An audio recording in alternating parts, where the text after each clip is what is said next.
Anderson Borden, and I'm an associate professor here in the School of Education at American University. And I'm the director of our International Education and Training Program, also called ITEP. A little shout out to my ITEP students who are here this evening. Anderson Borden, and I'm an associate professor here in the School of Education at American University. And I'm the director. A little shout out to my ITEP students who are here this evening. Here in the School of Education. Now we know it's a fun.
rainy day, but you all made it. I want to thank you for that, and I am sure you will not regret coming out here to American University campus. My name is Ilham Nasir. I am. You all made it. For that, and I am sure you will not regret coming out here.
Good evening again.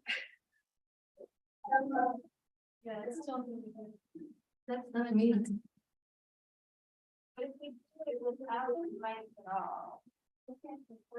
Good evening again. That's not me.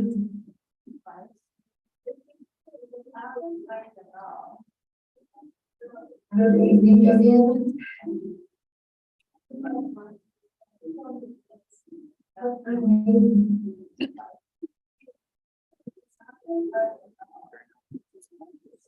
Good evening again. Try not to say again and again. Good evening again. Try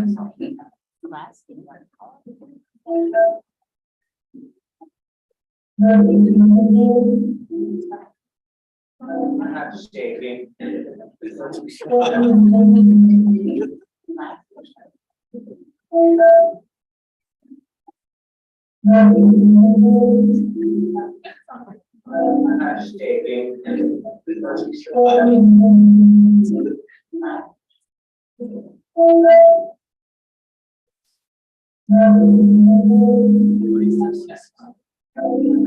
again.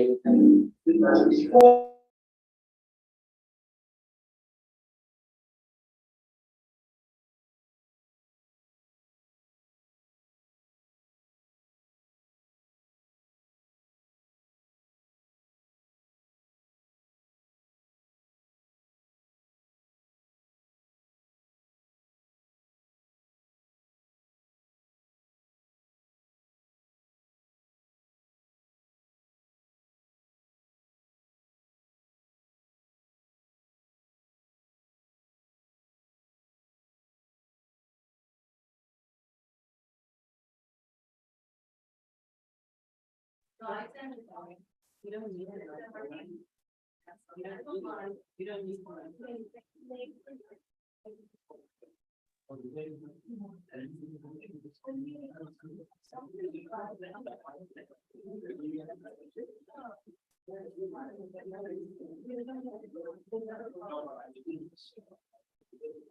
Stop your screen share. Oh, A minute. okay. Okay, good.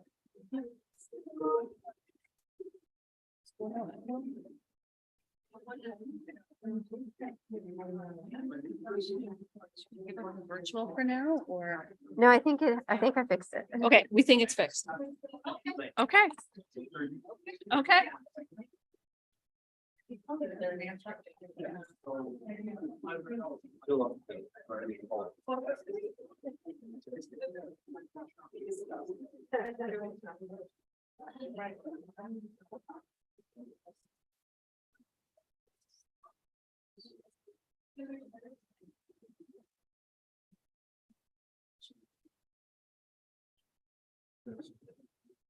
Okay, so you can hear me adequately? And there's no echo. No. But Without your- them. Your screen share, I can see the presenter view.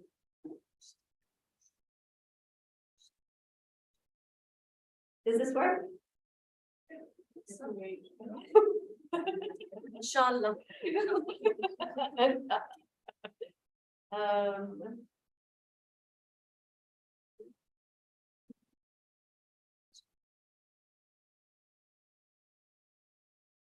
Treating it as two screens.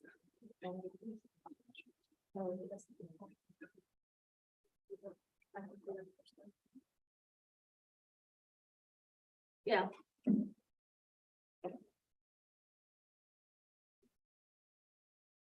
This is all what I have seen from you. We're doing, at this point, I'll just do Q&A.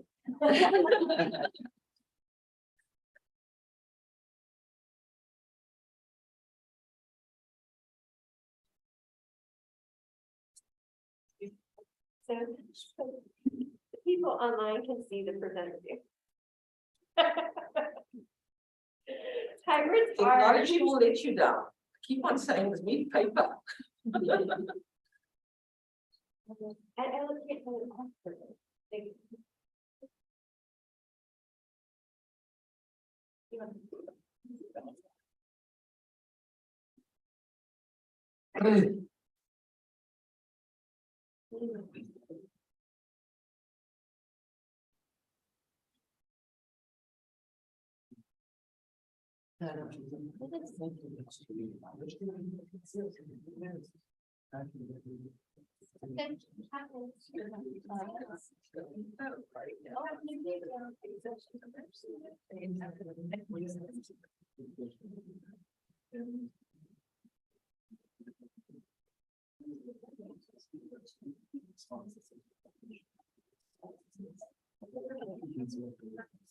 She was dated last year. She, I think I can get.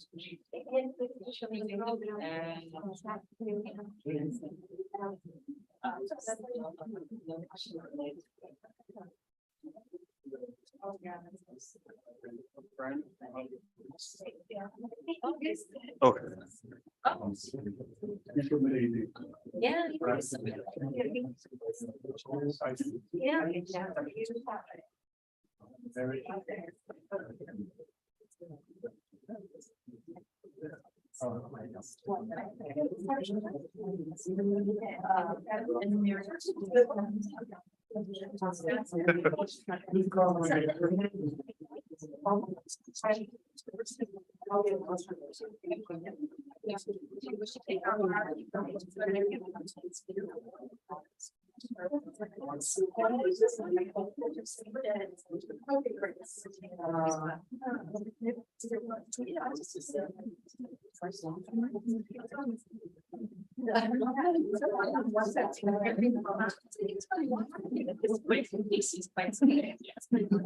I was saying, like, you know, suburbs are bigger. All right, take five. So with the speech, with the microphone or without the microphone? I think it should be okay. Please stay. Yeah. Please.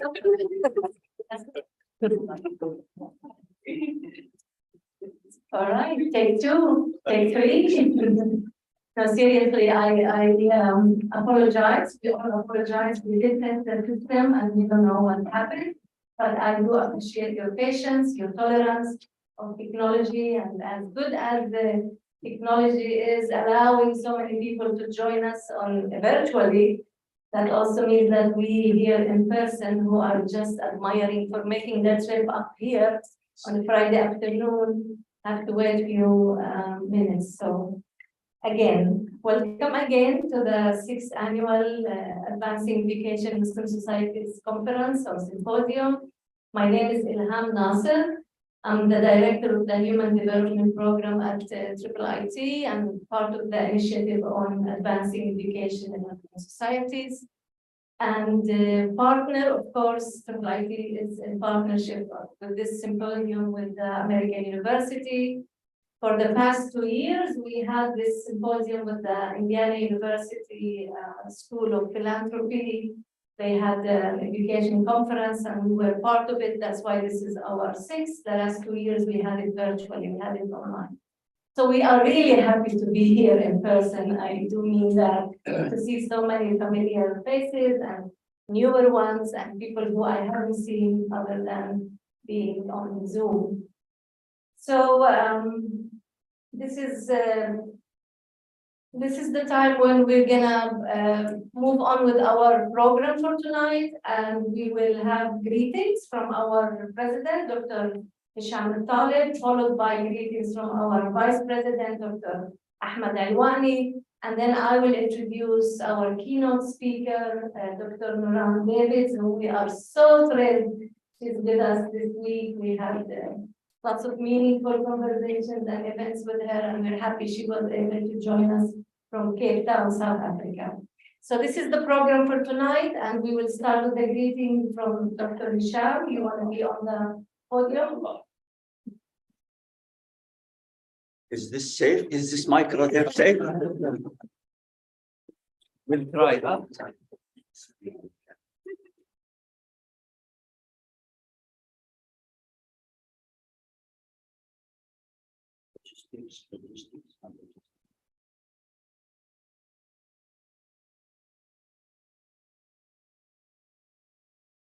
Bismillah.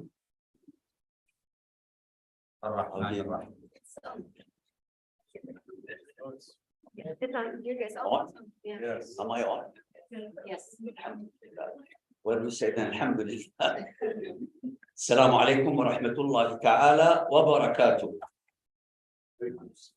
I am very happy indeed to address you tonight, in this 6th annual symposium of advancing education in Muslim societies. Thank you, American University's International Training and Education Program, for collaborating with us and hosting us for this esteemed gathering. The International Institute of Islamic Thought, IIIT, some people call us Trouble IT, was established in 1981 by 7 founders: Ismail Al-Farouqi, Abdul Hamid Abu Sulaiman, Taha Jabir Al-Alwani, the father of Ahmed, the father of his son Ahmed, Dr. Ahmed. Datu Sri Anwar Ibrahim from Malaysia, Dr. Ahmed Tutunchi, Dr. Jamal Barzinchi, and last and least, Hisham Al-Talib. We focused on 2 words: reformation and renewal. Reformation, Islah, taken from the Quran. In uridu illa al-islah, I want nothing but Islah, reformation, and renewal, tajdeed, renewal, taken from hadith of Rasul sallallahu alayhi wasallam. Of Islamic thought, while being grounded in our intellectual history. For more than 40 years, IIIT has been a voice for moderation, diversity, and modernity in Islamic thought, with an emphasis on concepts such as coexistence and building the capacity of communities to address their common goal and local challenges. Today, Triple IT is the voice of the Muslim intellectual tradition and a champion for scholarship, knowledge, and learning in Muslim societies across the world. You know, we spoke about the founders, the seven. In 1981, we identified the problem of the Muslim world as they are divided into two separate camps, the secular camp and the Orthodox traditionalist camp. They don't speak to each other. They use different vocabulary. They don't understand each other. And both of them have been a failure up to now. Why? Because both of them are actually a phenomenon of al-taqlid al-a'ma, blind imitation. And you cannot progress with blind imitation. التقليد الأعمى. So, we recognized early on the importance of education in our objective of training intellectual revival among Muslims. We realized that the best vehicle for lasting transportation was the reform of education in Muslim societies, from family education to school education to higher education. Because I'm an electrical engineer, I call it triple E, electronic and electrical engineering, meaning education, education, and education. Iqra, iqra, and iqra. And we actually emphasize, normally you are all education. We are in the area of educational faculty, department, and so on. So we focus on education, and this is the way to go for hoping for transformation, inshallah. So we added this parenting phenomenon training necessary because it's the first and I think the most important education that we get in our lives. In addition to contributing to various universities, including the International Islamic University of Malaysia, IIUM, we organized a committee devoted to the reform of education and held our first international conference in Turkey in 2016. Our work later developed into the ongoing Advancing Education in Muslim Society, AEMS project, where we expanded from higher education to include K-12 schooling as well. AEMS has become our main focus to achieve the Institute's vision of thriving Muslim societies through transformative learning, social development, and personal growth, both in the formal and non-formal sector. As you know, the overwhelming majority of Muslim literature research is actually on the intellectual scholarship, scholarly philosophical aspects, which is a must. However, AEMS want to add this data collection, statistical data to collect and complement the theoretical with the field research of education. So we have conducted two multi-site waves of field research calling Mapping the Terrain, where we gather data from youth, teachers, parents, university students, and instructors in 15 countries across the world. We have also disseminated our findings through academic publications and briefs, along with giving back to our research sites through an international contest called Commit to Community, CC, Commit to Community. I am told that some of the presentations, inshallah, during this symposium, will also present data analysis from the Mapping the Terrain studies, and I look forward to hearing them. In addition, we launched the GEM, Journal of Education in Muslim Society, JEMS, in 2018, and I am pleased to see that both of our co-editors are present here today, Dr. Ilham Nasser and Dr. Nuran Davids. I would like to welcome the presenters, both virtual and in person, to this year's symposium. It is wonderful to be able to attend this event in person this year, alhamdulillah. The exchange of ideas and the sharing of research are extremely important and urgent endeavors. I look forward to hearing from you and learning from you this weekend, inshallah.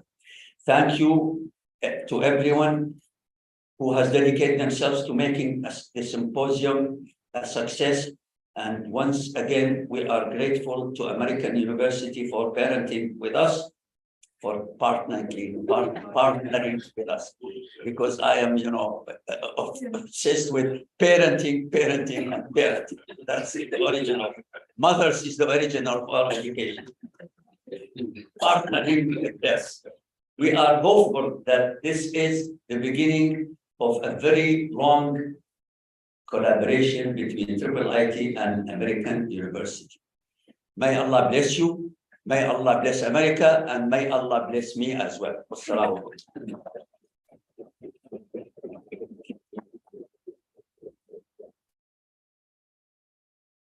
Thank you, Dr. Hisham, and now with Dr. Ahmed Alwani.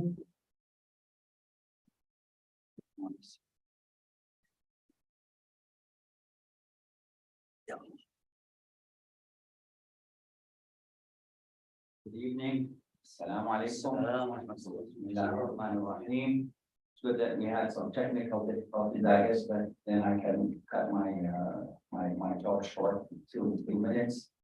Wanted first of all, of course, to thank Lizzie, who is our host here, and American University staff and faculty, School of Education, our IIIT folks who worked on this for quite some time. And also to recognize Dr. Hisham, the president of IIIT, for his support for this project since the start. The board of IIIT, who actually approved this budget for the program when we started it, and without which, of course, this program would not happen. I tell you this story of AEMS, Advancing Education in Muslim Societies, where it started. Since I'm kind of familiar with it, we've heard from Dr. Hisham about IIIT in general, and also about AEMS and what it aims to do, I guess. So I'll just tell you the story behind how it happened. It actually started right here on this floor when Cynthia Miller-Idris used to be the associate dean of the School of Education. And I was introduced to her by Amr Abdullah at the time. We used to work as a full-time researcher at IIIT. So we came here to a room that I think probably just around the corner from this floor. And we had what we called a summer retreat. And it was mainly a day-long discussion about what actually advancing education in Muslim society mean, and the meaning of education in this context, and what it actually, what do we want to focus on? So then Cynthia in particular, I remember, came up with or coined the term that's called the third space, education in the third space. And her view was first space is, education and training for skills and for the marketplace, more or less. And then the second education was mainly as liberal education. And the third space was more for human development and for progress in life, and the fact that educating the person is really preparing that person for life, more or less. So it includes also who that person is and the different roles that we play, not only preparation for the marketplace and for a job, but actually preparation for life.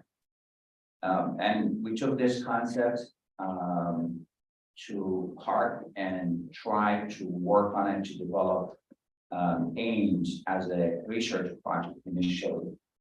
So we started, first of all, we thought that, the focus, obviously, because the project Advancing Education in Muslim Society anyway, was sitting within an organization that devoted itself to advancing education in general sense in the Muslim world. or in Muslim majority countries. So we chose Muslim communities mainly as being the focus that would transcend the traditional definition of a Muslim world being, just Muslim majority countries. So we really span all of the spectrum, including, that means, this includes the Muslim education, schools and otherwise in this country, in the US, and also in Europe and in different places in the world. So this opened up the geographic, at least part of our research. And then of course, joined us early on in the project. We worked almost a year to choose the values that we are going to focus on and how we're going to conduct it and what's important, what's not important, until we came to the point where the initial research projects was designed. I don't want to take a lot of time for the class start. I know I'm not going to be done, but I was really kind of in an awe moment when I looked at it. It's the sixth annual symposium, so it's been 6 years. I was about to say when I met Cynthia first here, it was back in 2018, right before COVID and all of that. But then when I looked at sixth annual, I thought, well, it must have been 2016 when we initially met.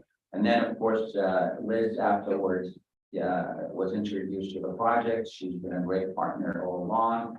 And I'm sure a lot of support that went into the project, and I'm so happy and thrilled to be here because it seems like, we're back to where we started, not to say anything against Indiana University, but I'd rather be here in DC than be in Indianapolis. And thank you very much for your time, and thanks for coming.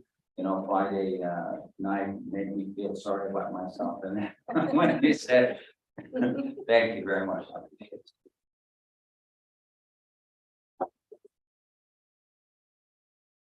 Thank you, Dr. Ahmed. Actually, yeah, we launched our Mapping the Terrain report, which you can take a copy of outside. We launched it here at American University the first year. So yes, so it's been several years now. And I think this is the partnership that we don't often see. I was talking to someone outside, was telling me that there are people who are just theorists and they talk theory and they don't do the field work or being with people. And this collaboration is all about bringing the nonprofit and the academia together to benefit actually the community, the research community, the educators, and everyone who is involved and would find interest in what we do. We have a lot of different presentations tomorrow, and we will talk about that. But as we stick to my role now, which is to introduce Nuran to you. And I will read her very, very short bio because Nuran has done a lot more than this, but she's very humble. So Professor Nuran Davids is a professor of philosophy of education in the Department of Education Policy Studies. She is a faculty of education at Stellenbosch University. Her primary research interests are philosophy of higher education, democratic citizenship education, and Islamic philosophy of education. He is a co-editor of the Routledge series World Issues in the Philosophy and Theory of Higher Education, and co-editor-in-chief of the Journal of Education in Muslim Society. Recent books include Out of Place, and we have actually put it out for people if they want to just look at it. And it's an autoethnography of post-colonial citizenship by African Minds 2022. Democratic Education as Inclusion by Lexington series, also in 2022. And with Yusuf Wajid, co-author. And then Academic Activism in Higher Education, a Living Philosophy for Social Justice. Also in 2021, actually, with Professor Yusuf Wajid again. And so we are very happy to have you here with us, Nuran, and please, the stage is yours.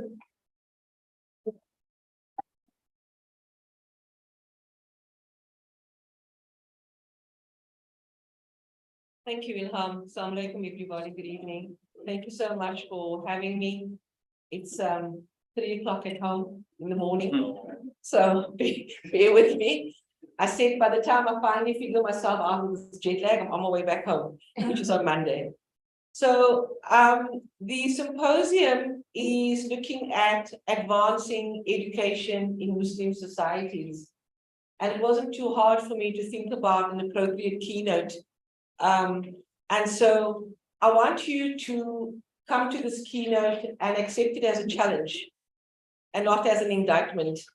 I want you to listen attentively and consider, is she possibly onto something, and not automatically become defensive, which is what we automatically do, I think.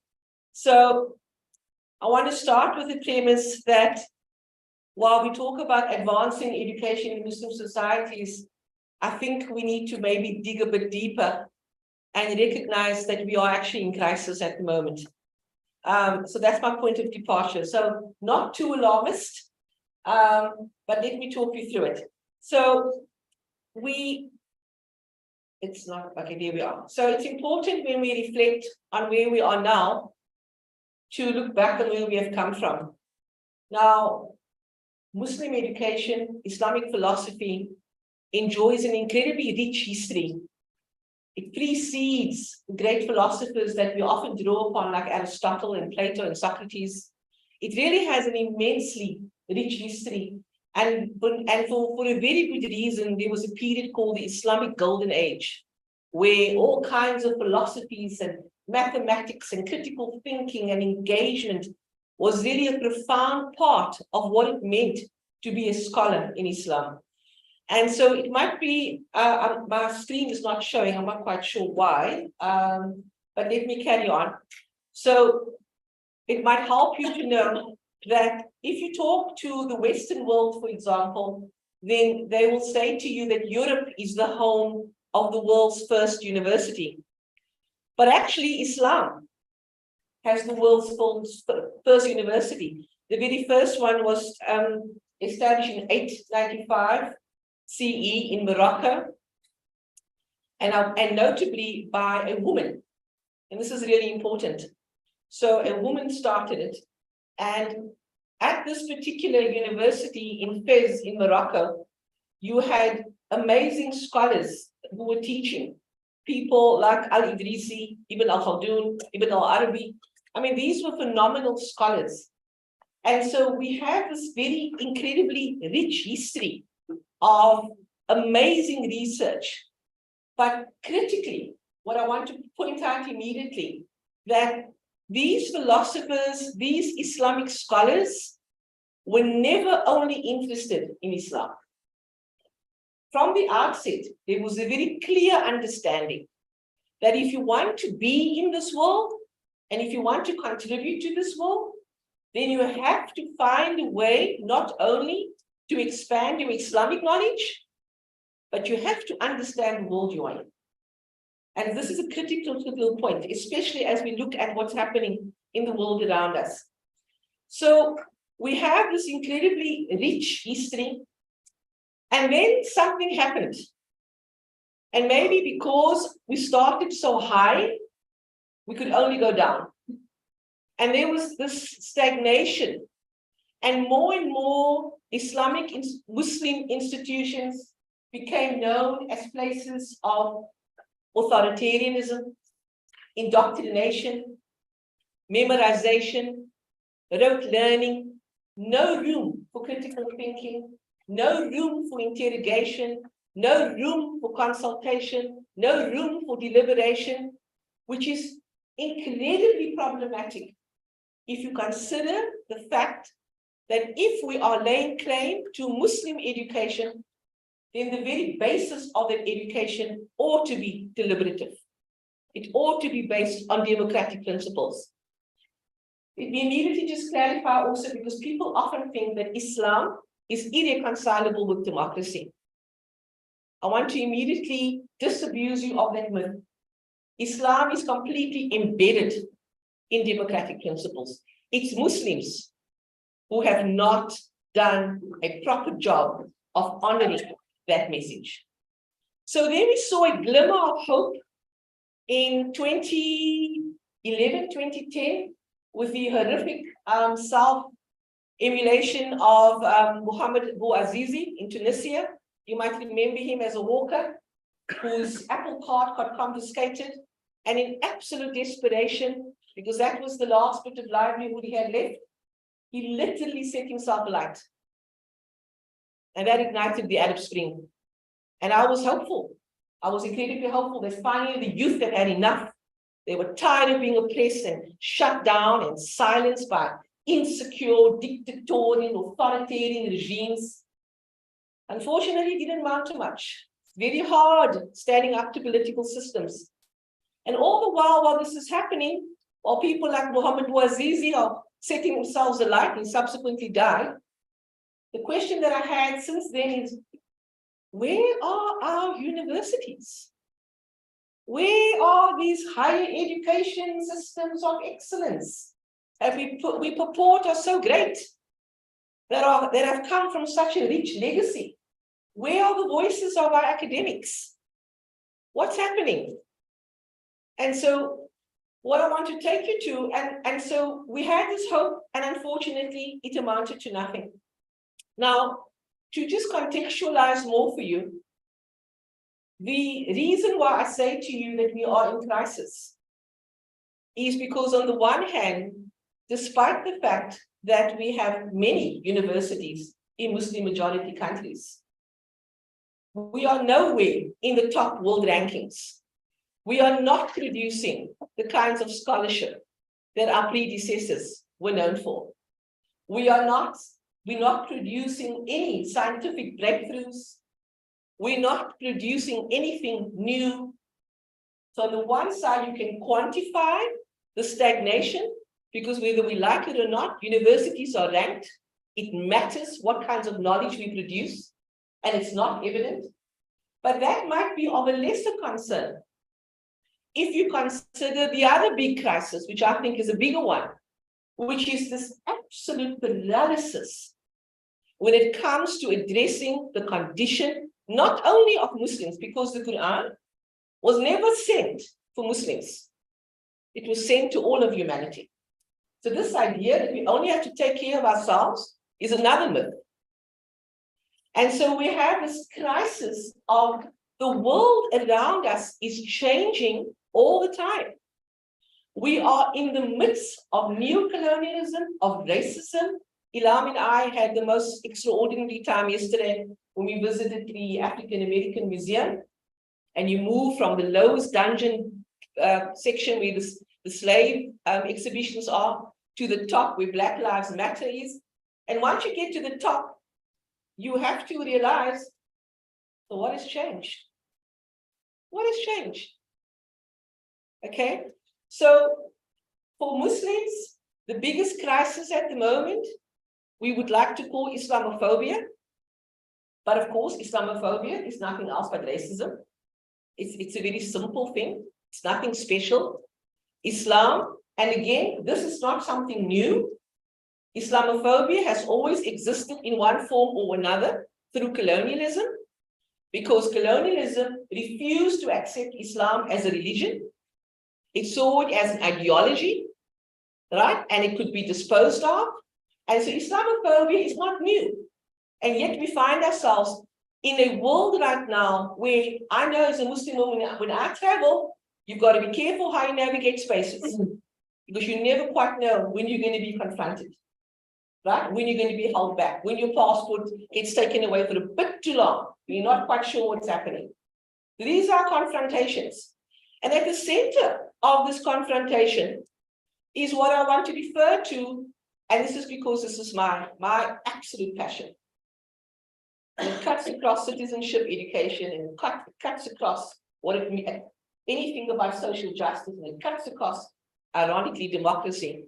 So this thing called, it's not called, I call it specifically Muslim women's bodies, because there's a certain kind of detachment that happens in the treatment of Muslim women.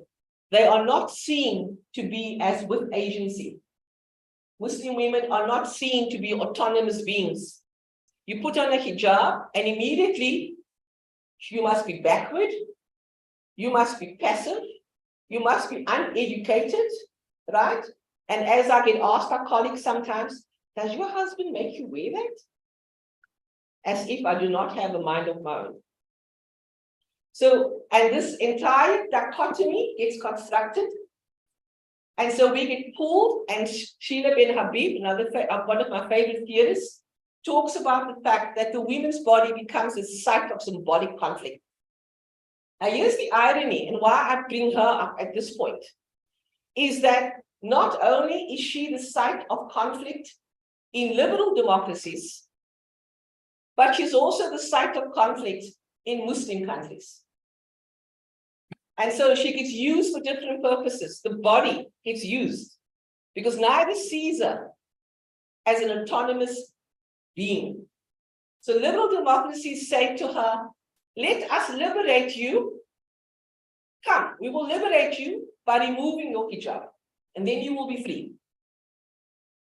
And then normative Islam says, no, no, no, no, let's clothe you so that you can remain the custodian of Islamic values. So this piece of cloth that I have, a thin, cheap little cloth, but it carries a tremendous symbolic power. And depending on how you navigate and where you go, you will be tugged in these directions. So Muslim women sits at the center. And here again, this is not new. Colonialism has always done this. Frans Fanon is known to have said, if you want to conquer a society, what do? You go for the woman. You go for the woman. That's how you change society. And we see the exact same thing now. And of course, for me, it was tragically exemplified in the brutal murder of Masha. Sorry, I forget her surname. Masha Amini. And so we have this collision of Islamophobia, and you have this collision of the treatment of Muslim women. And of course, Muslim women then carries both. She embodies both, right? She is trapped in both. And whether she's sitting in liberal democracy, so a private decision to veil becomes a matter of public debate. And this is where we are at right now. And so, as I said to you earlier on, I'm watching with bated breath what's happening in Iran right now. So we find ourselves, quite ironically, and again, if we talk about Muslim education, the entire purpose of the Quran is, of course, on the one hand, a theological text. On the other hand, it's a book of guidance. It's a book of ethics. It's a legal text. But fundamentally, it has a message. And the message of the Quran is to take one from darkness into light. That's the whole point of it. To move from a state of not knowing to a state of knowing, which is why the very first injunction given to our Prophet ﷺ, which was, peace be upon him, which was to read. It could have been absolutely anything, right? It could have been submit, it could have been believe, but he was told to read. And that injunction has been followed through upon generation. And there's a reason for that, because there's such a tremendous emphasis on seeking education, understanding. And the Quran itself is a very critical text, because the Quran differentiates between people who know and those who don't know. And the Quran poses questions and says, will you not ponder upon yourself? Will you not reflect upon what you believe?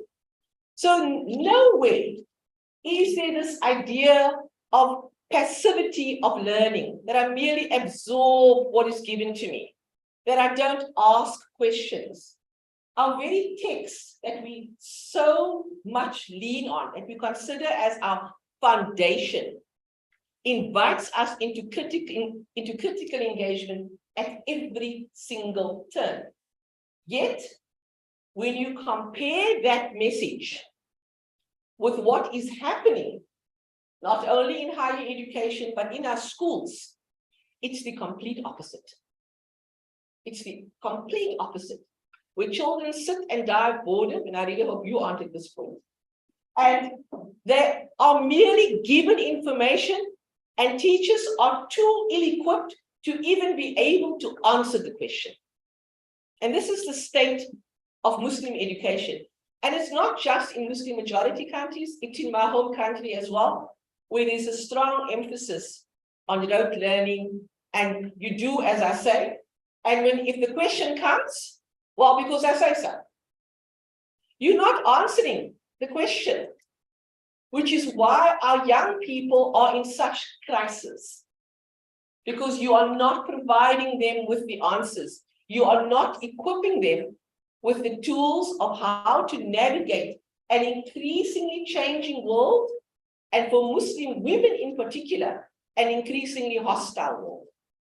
Right, so now we have the darkness. And so the questions that I have, is there any sense of the crisis that we are in? And I fear not. Do we even recognize as Muslims that we are still in darkness? And I sense not. And this is the fear that I have. So what I want to offer is that I want us to think about what we ought to have in mind when we talk about Muslim higher education. I want us to consider what is possible.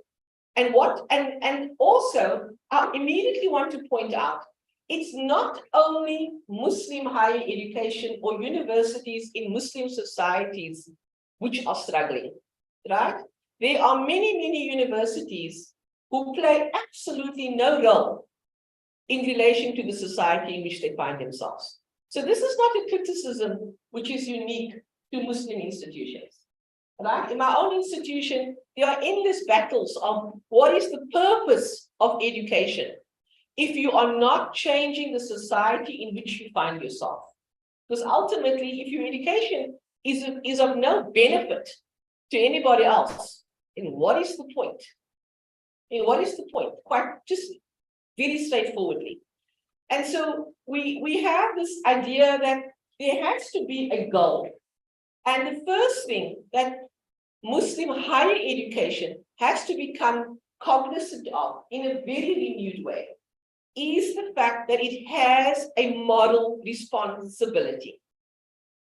And I fear that currently higher education institutions have not taken ownership of that responsibility.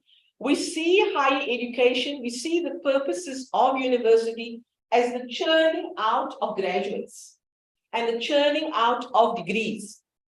But what it should be doing is producing a particular kind of person. So there's been many responses. I'm not the first one to raise concerns about the crisis in higher education. So let me just take you through that.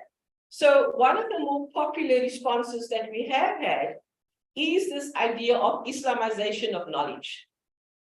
So this idea of if we actually remove the bifurcation of knowledge and we combine the rational sciences and we combine the secular sciences with your rational and your irrational, and we combine knowledge and we permeate all knowledge within an Islamic ethos, then we will achieve something. So people like Al-Faruqi was key in that, Fazlur Rahman was key in that, Abu Sulaiman was key in that, and of course, the Malaysian scholar Najib Alatas was also key on that. So this idea that if we Islamize the knowledge that we produce, we will be better prepared to navigate an ever-changing society. Now, unfortunately, theoretically, it possibly has an argument, but in practice, Islamization has not taken off. So the best example it possibly has taken root would be your Islamic University in Malaysia. In South Africa, we've also tried it in our Muslim-based schools, but it hasn't worked because what's happened in South Africa, for example, they teach the core curriculum, which is the state curriculum, and then they supplement the core curriculum with a few Arabic classes and fiqh classes, and then they say, oh, we've Islamized the curriculum. But of course, that's not what Islamization is. And then after 9/11, because education is always politicized, there is no such thing as an apolitical education system. America's system is politicized, South Africa's politicized. After 9/11, we saw a demise almost of Islamization of knowledge. And in came this new term called integration. None of this has worked. None of this has worked. Because fundamentally, we continue to miss the point, which is that education needs to have a purpose. And we ought to accept from the outset, and I don't know why we even bother to talk about secular knowledge or spiritual knowledge. I don't know why we do this to ourselves, when every bit of knowledge you and I have is God-given to begin with. Right? You want to study trees, guess who made the tree? So every single thing we do is already embedded in a kind of divine creation. So there's no need for us to quibble about secular knowledge and non-secular knowledge. So Islamization has not taken off in the way that it has. And so there has been numerous attempts, and we saw numerous conferences being held. And again, nothing has come of it, because we still are sitting. And if you're questioning my very persistent argument that we are in a crisis, if you're wondering whether I'm right, it's okay for you to wonder. You can disagree with me about that as well. Okay? But that doesn't remove from us the responsibility to question our universities. And I'm afraid from where I'm standing, when I look at the MENA region, if I look at our liberal democracies where we also have Muslim institutions, then I'm afraid to say we have not addressed the current crisis of today. Now, what am I talking about? So in addition to Islamophobia, we have a world that's completely in flux at the moment, right? Civil war, unrest, wars, right? Poverty. People are displaced. So you have people in perpetual motion all the time. You have people don't want to leave their homes. Nobody wants to give up their home. Nobody. People leave their homes because they don't have a choice. Okay, when people schlep from African countries into South Africa with only the bag on their back, it's not because they want to. They know they're going to have a hard time coming into South Africa. It's because they have no choice. But our universities have not offered any response to the modern day calamities that we have. I'll particularly, and I'm very critical right now, I know, of our Muslim Institute, but hey, it's advancing Muslim education, isn't it? So this is why the focus is Muslim education. Our Muslim institutions have not done that. And that's because our Muslim institutions have not understood that the imperative of education is directly linked to God. They don't get that. Let me explain why. So often when we are confronted with Islamophobia, often when we are confronted with immigration and displacement, and Muslims are suffering, we seem to think that if we just offer people an Islamic response, they will better understand us. People often say, oh, if they just knew about Islam, if they just understood what we actually believed in, that's not going to help us. That's not a legitimate response. We've got to find a different kind of language through which to respond to the world in which we find ourselves. And we have not yet refined that language. So I'm going to try and help us do that. And so the first thing is, I've deliberately called this about reimagining and returning. And the reason why I'm saying returning is because we had it. We had it at one point. We had exemplary scholars. We had scholars who were able to study philosophies and logic and mathematics and the world around them and combine that with Islamic knowledge and offer us powerful responses. So we need to get back, partly we need to get back to that kind of scholarship. I'm not saying go back in history because we can't do that. I'm saying we need to go back to that kind of scholarship where people understand the absolute necessity of seeking knowledge and not just Islamic knowledge, all kinds of knowledge. And so the return is to that. But the language that we need needs to be a language which can speak to this kind of world that we find ourselves in. And this kind of world is a world that is completely out of sync at the moment. We are in turmoil as an ummah.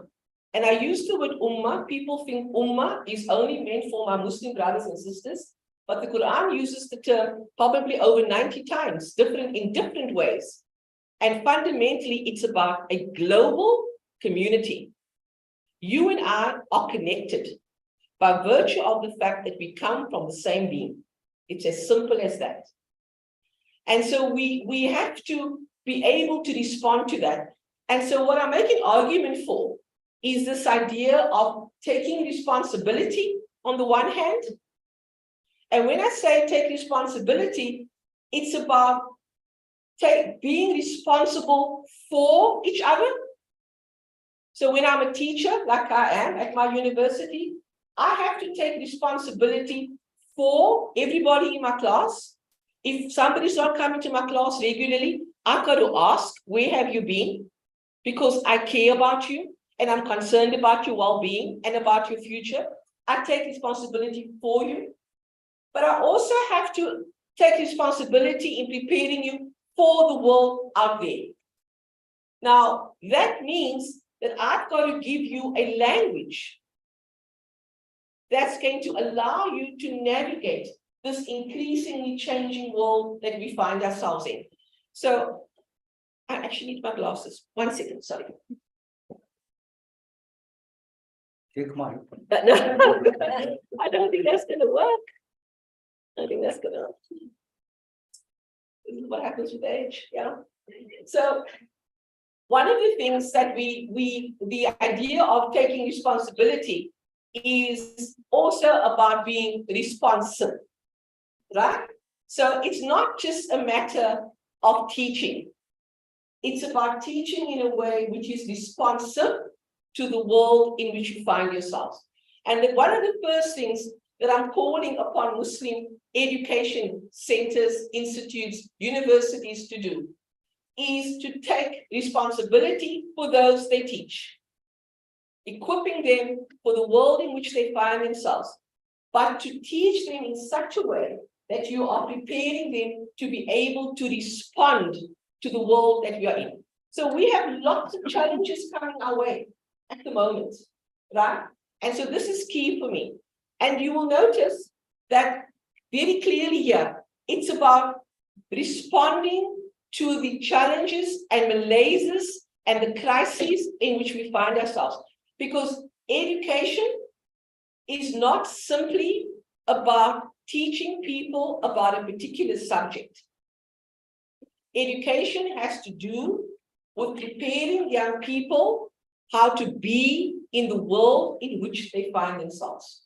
So we cannot hold on to particular teachings and traditions which worked 50 years ago and expect our young people to be able to function in this world. And this is why you've got to ask yourself, why are so many young people in a state of crisis? Why are so many young people struggling with mental health?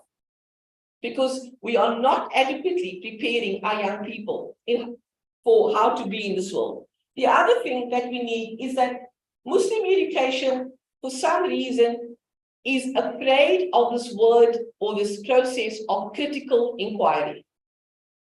There seems to be an aversion to any, and I know where I am now in the US, the issue of critical thinking, critical race theory, I know that's a bugbear right now. For the life of me, I cannot understand how you can teach any child in any society and not talk about critical race theory, but hey, here we are in a democracy. And so immediately I want to say to you, and maybe this makes you feel better, that this crisis that I'm describing, it's not just Muslim institutions, right? The idea of shutting down debate, it's seeping into our most liberal institutions. And it seems to me that liberalism is only prepared to tolerate liberalism. and is not prepared to tolerate any views they consider to be inappropriate. And so this pattern of academic disinvitation, I'm sure you've heard of it. We invite you and then we disinvite you because we don't like what you're going to say. It's censorship. It's censorship. That's what it is. And shutting down ideas, whether we like it or not, because you are saying something I don't like, when you shut that down, you are killing academic freedom. And so this criticism is not just leveled, but let's face it, at Muslim institutions, if you don't say what they want you to say, you will be disinvited. In fact, by now the plug would have been pulled on me, right? So critical inquiry, unless we are able to reflect upon ourselves and actually notice the blinkers and take note of our biases, because we all have it, including myself, we cannot change, right? And this idea of echo chambers, where we surround ourselves with people who think like us and who say the same things like us, simply means we will never be challenged. And so universities have to be spaces where you are challenged, where you are absolutely disrupted out of your comfort zone. And if universities are not doing that, if they are not disrupting you and provoking you and irritating you, then I'm failing in my teaching, right? So when I teach my philosophy class, it's all about disrupting thinking, because I have to get you to think about what you know and then to get you to think about what you don't know. So critical inquiry is really important. The next point is that there has to be a very clear understanding, and this comes from Jacques Derrida's work, where he talks about the fact that universities cannot only be concerned about the academic project.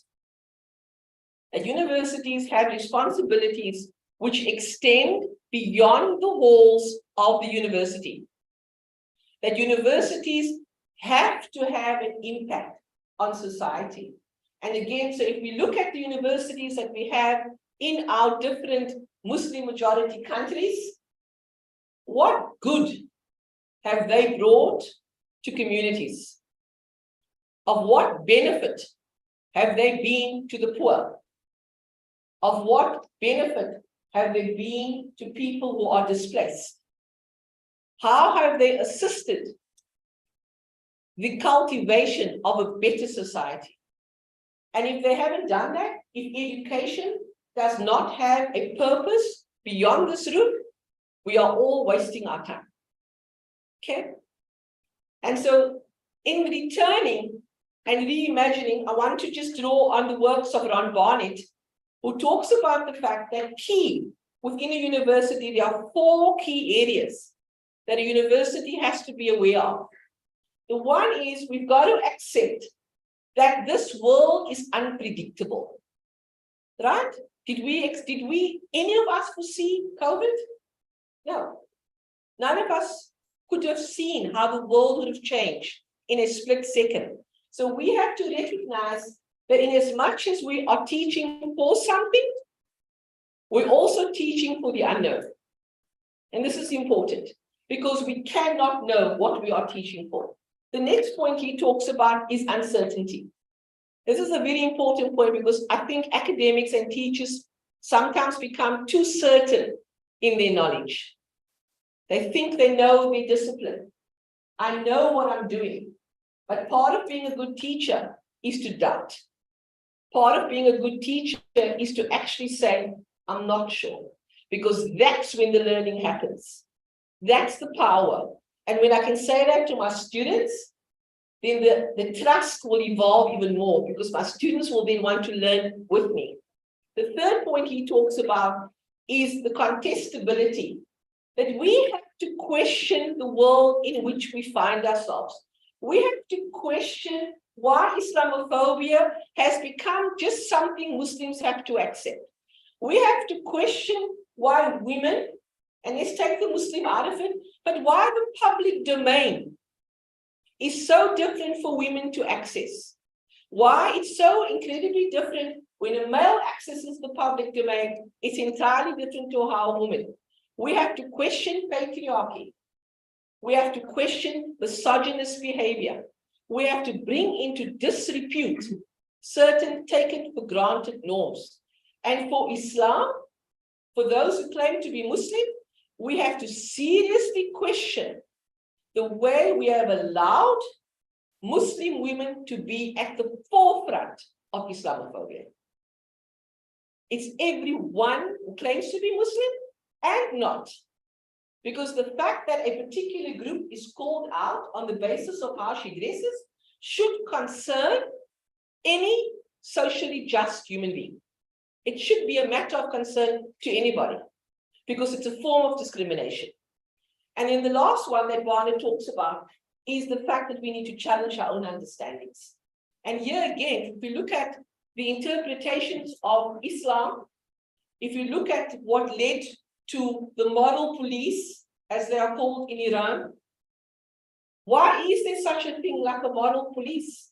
Why do we need to police morality? The mere fact that we have to police morality means that we're already in trouble, aren't we? Because morality can't be policed. You don't know what I'm up to behind closed doors. So how do you police that? Yet it's a part of our society. We have to challenge these norms. We have to ask ourselves why we continually just abide by these things. And this is where the role of the university comes into play in a most profound way. We can't talk about higher education if we're not evolving and becoming more informed as human beings. And then finally, in as much as what I've said pertains to probably more to Muslim institutions, because that's the focus of my talk, as well as the conference. But the additional thing for Muslim universities is that if you are going to lay claim to being an institution of Islam, and if you're going to lay claim to being a Muslim education institution, then you cannot remove the ethical load and burden which comes from what you are doing. And so in Islam, we are taught that we are representatives of God, right? We are vicegerents or vice-regents, however you want to say it. And what that means is that we become the embodiment of God's creation, and we begin to reflect His knowledge, and we begin to reflect His creation. And ultimately, what we should be doing, the whole purpose, according to the Quran, of what we are meant to be doing as Muslims is to get to a state of harmony and beauty with our creation. That's the point of what we ought to be doing. Every single thing we are doing is supposed to be in harmony. And if we look upon the Muslim world right now, there isn't much harmony. Isn't there? Or is there? Am I mistaken? I don't think so. Right? There is very little room where we can talk about harmonious coexistence. There's very little room where we can talk about agreement. There's this discord all the time. And it's harming not only Muslims, but it's harming the message which we ought to have been carrying over by virtue of the fact that we said, I've accepted the message of Islam. So there's a strong, very, very strong religious base attached here. And my fear is that it's fine to lay claim to saying you're a Muslim education institution. But then remember, if you're going to make that claim, the burden of responsibility increases. Thank you so much. Ilham, if you want to.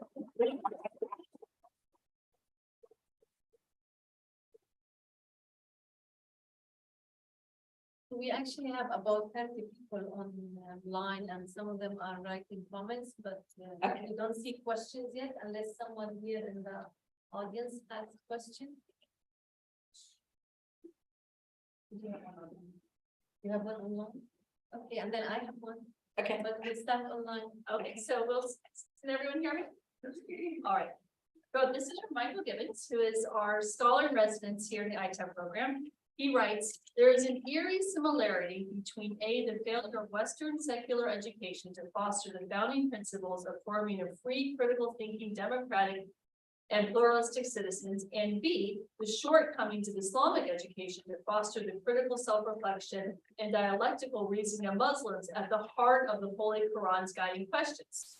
Here are your questions. What do you think of this eerie similarity and its implications for education reform that is a catalyst for resistance, responsibility, critical inquiry in the 21st century across the world? And two, can the reimagining and returning in Islamic education that you propose point the way forward for a regenerative, diverse global community on a fragile planet? So the big questions. Yeah. Thank you, Michael. Thank you, Michael. I believe that if you don't have to tie a religious framework to it, right?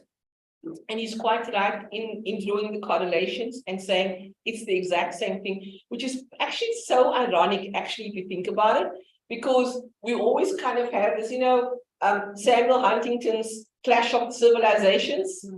And here Michael draws attention to the fact that actually the crisis is exactly the same.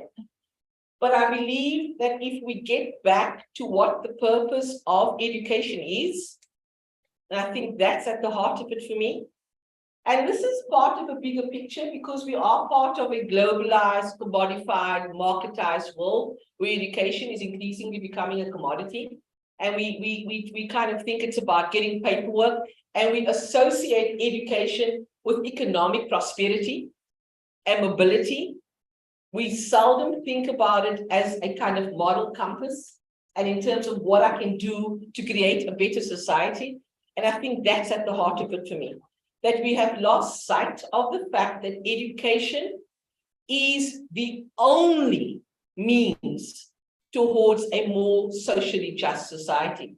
But if you're going to have curricula being targeted in the way that it is in a liberal democracy like the US right now, where if you're going to take out critical race theory as an example, if you're not going to equip children to think critically, then you can forget about creating a more socially just society.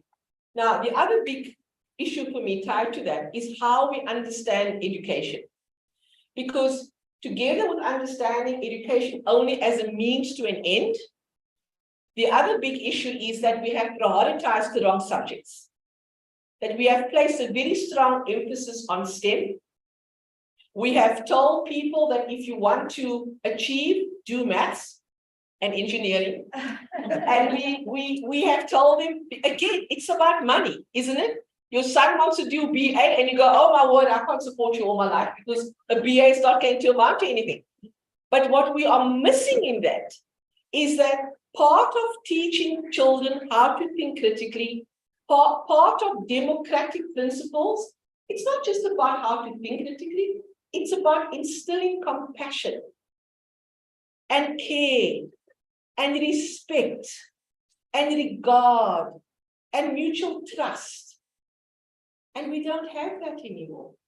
And what it means to live in a peaceful way with another human being. And our education system is not doing that. And so a very profound example would be when the world got hit with the pandemic and it affected us all in the same way. In other words, we all became ill if we got the virus, and unfortunately, millions died. What did this world do? This world said, oh, no. So we're going to keep the vaccinations and get 4 shots, while beyond the sea, other countries are saying, can we please get 1 shot? And that to me was a very revealing aspect of just how removed we are from each other's humanity. So education has to come back to the rehumanization project, and we have forgotten that. And if we talk about instilling democratic principles, it's not just about the right to vote. It's got to do with what does it mean to be a good human being. Yeah, I hope I've answered my point. Should I ask? Yeah. So, one of the things you said is the phenomena of disinvited, you're disinvited, and I just want to expand on that and add a layer of complexity that you haven't talked about, and I know it's maybe not the subject of your talk, but we cannot talk about academia and critical thinking and MENA and Arab Spring without talking about repressive regimes and people who don't want you to even think critically, who are in power. So how does that play a role in how we teach at universities? I know from the Palestinian experience that, faculty at universities are not necessarily allowed to teach what they want and what they think is good citizenship, democratic citizenship is all about. And that's just one example of many others. So how do you see that playing a role with all what you talked about? I'm very aware of the fact that in many instances, faculty members are not at liberty to teach what they want. I'm aware that they are regulated, they could lose their job or worse. That does not take away the responsibility. You have to continually push. Even at my own university, there are certain paradigms I'm not allowed to go into, but you have to take the risk. Education has to involve risk. If South Africans, for example, simply sat back and accepted what was happening to us during apartheid, we would still be in apartheid state. And again, this talks to bravery, this talks to courage, but the more you can mobilize people, the more people you can get to do this, the more you can push. And here I'm afraid that academics do have that responsibility. Academics have to see themselves, for me, being an academic also means being an activist. You have to make your education and your knowledge be actionable. It's got to make a difference. So the idea of this invitation happened in South Africa as well, I must tell you. South Africa prides itself on having the world's most liberal constitution, by the way, right? And even at our universities, there was a case where somebody was invited and the student said, no, we don't want him to come and speak on the campus. And they prevented him from speaking. It is hugely problematic. Part of the reason why you have to listen to views which you find repugnant, right? So let me give you the person who was actually Fleming Rose. Do you know who Fleming Rose is? He was the editor of the Danish newspaper who published cartoons of the Prophet ﷺ. Remember? And there was a huge outcry, as you might remember. So he was invited to be a speaker at the University of Cape Town. And a lot of students got together and decided, no, Fleming Rose should not be allowed to speak because Fleming Rose incited hatred and he published these cartoons. And I was asked to offer a response on it. And my position is exactly what I'm saying to you now. Fleming Rose has the right to speak. I don't have to agree with Fleming Rose, but he does have the right to speak. When I allow somebody to speak, even when his views are completely and dichotomously opposite to mine, it provides me with the opportunity to engage with those views. So if somebody is a complete right-wing racist, and we have many of those, I have to listen to him. I need for him to express his racist views. That's when I can engage him. But if I say to him, I will not listen to you because I think you're an awful human being, he's simply going to go off with his views anyway. And it's going to kind of fester some more. So we have to get to a level of academic maturity. That's ultimately what it's about, where we are prepared to listen to views which are completely removed from what we hold here. That is what academic freedom cannot be conditional. Yeah, thank you. Question? Please. So you talk about just women at the center of a lot of it, the center of change, the center of Islamophobia, and just how girls have taken the brunt of a lot of things that are happening, but also the ability to like change society and change the route. So I'm curious about how you would engage or how you respond to post-colonial thinkers like Janila Kudamuldi, who talks a lot about girls like being like the ideal girl, right? And like the education sector really putting a burden and putting a lot of weight on girls as like this change agent for the rest of their their society.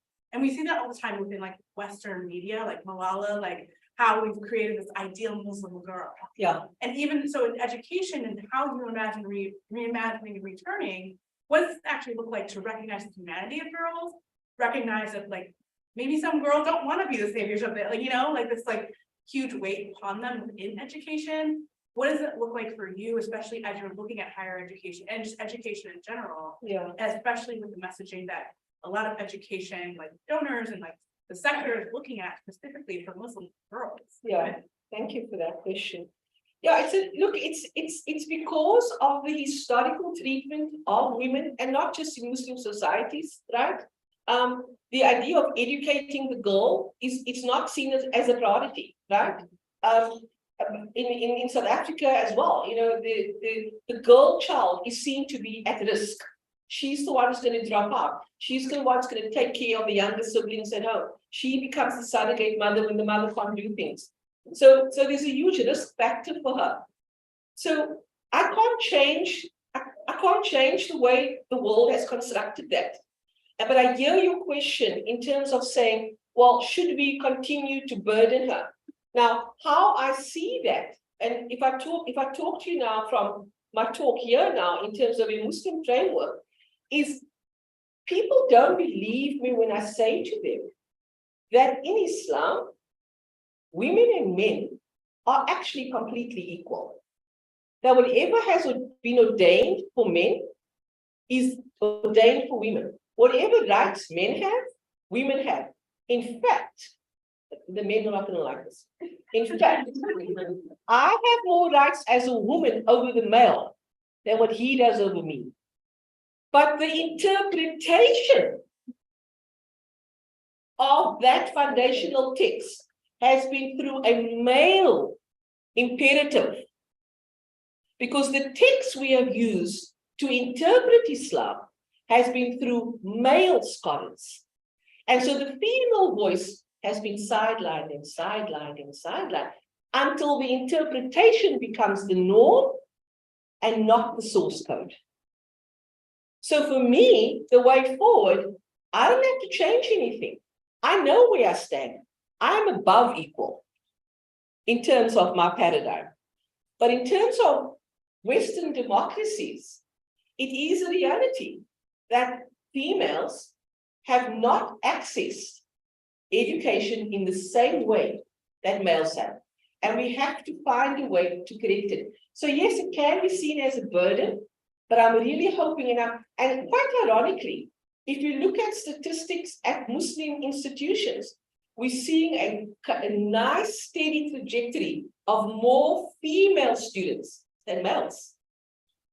So that's very encouraging for me. And I'm pretty sure that's going to tip in most countries. Okay. Thank you for your question. Thank you very much for a great presentation. And I'm in harmony with most of what you've said, if not all. But I have a question on the Islamization piece of it.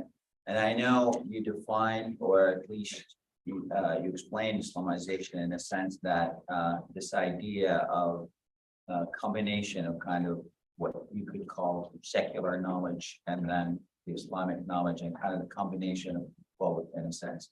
I know the Malaysia, the Islamic University in Malaysia's model mainly was like a minor in Islamic studies, then you take if you're majoring in social science, you take a minor in Islamic studies, and if you're majoring in Islamic studies, you take a minor, and that kind of what Islamization meant at one point. But coming to it from the philosophy of education point of view. To your point that education has to have a purpose, and that's eventually, but even if it has the same or similar purpose. By definition, the different philosophies of education, mean that the approach to reach that objective or that goal or that purpose could be different. Sure. So if I would define Islamization to you as just encompassing the paradigm, call it Islamic, ethical, moral, whatever you want to call it. But the few points that you've just pointed out, for example, like the embodiment of God's knowledge and what we know and the universe and that sort of things. And if the purpose of education is going from darkness or taking one from darkness to light and all of that. If I would package all of this and I agree with it. In a way where it becomes more of what I could call Islamic paradigm. And I look at you from an educational philosophy standpoint as my philosophy of education. Do you see anything wrong with that if that's what you define or how you define Islamization? I don't see anything wrong with that, provided that the education then becomes of benefit to all. Right. Yeah, so that the purpose of it does not become trapped in a paradigm, Right. but is able to transcend that paradigm. Yeah, so I don't see harm in that. The problem that we have when we have to be careful about restricting ourselves to paradigmatic thinking, where we only think in terms of paradigms. We have to be able to navigate in an intersectional way and move across paradigms and take what we can so that we are able to speak to a wider audience, right? Because for example, I can't step into my university classroom and purport to want to teach from an Islamic philosophy. If I'm talking to a kind of diverse class, right?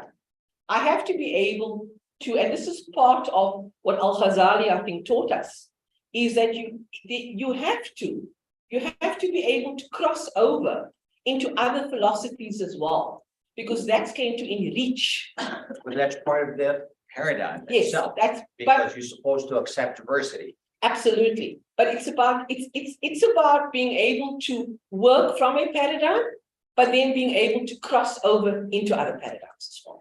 Yeah. Thanks. Could I just say, Sure. just in response to Sure. what you were saying about, changing, having some level of flexibility with the paradigm or with the philosophy, and that kind of brings up what we deal with in the field of Islamic psychology and how something like a faith-based, whether psychotherapeutic approach or whatever, might have relevance to people that are outside of that faith. And I know that there are many psychologists who root their practice in the teachings of Islam, don't change the philosophy when they're working with non-Muslims. They change their language. Yeah. Yeah. So it kind of this is kind of what I think But- about when you were talking earlier about language and Language. using the philosophy, Yeah. But the fact that they do that means that they have the language. And that's an important part of it. And that's why we are almost stuck in this vacuum at the moment, because we haven't acquired the language to respond to our modern day challenges. We keep on thinking that if we just turn inward, we'll be able to respond, but that's not happening for us. So we're not evolving as a community, and our higher education universities are not evolving either, because they haven't acquired that language. Thank you, Nuran, so much. We are running out of time. We're only about 3 minutes. And we want to thank you again, and we want to thank the audience for being here. If you want to chat with Nuran, she's available, I guess, after this. But we need to talk, Liz will talk to us about tomorrow's program. And thank you again so much, Ron. Again, all filled up with ideas and just so much to think about. So tomorrow we'll begin our first full day for the symposium. We have a half day on Sunday. So a quick slide with just an overview of tomorrow's events. And I'll wait till here it is. So, oh, this was today. So tomorrow we'll begin early. We'll have breakfast starting from about 8 a.m. Parking downstairs will be free. If you're in the garage downstairs, the front doors will be open. We'll meet again here on the fourth floor for breakfast and coffee outside. We'll begin at 8:30 with our first session.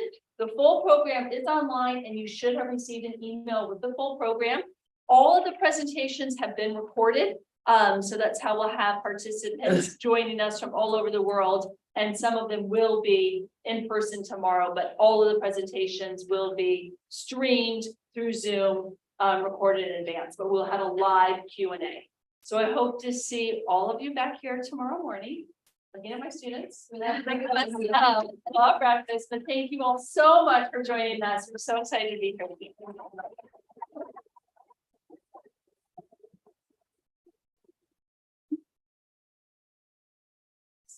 Dr. Noran, from your presentation, I now know why you are called Noran.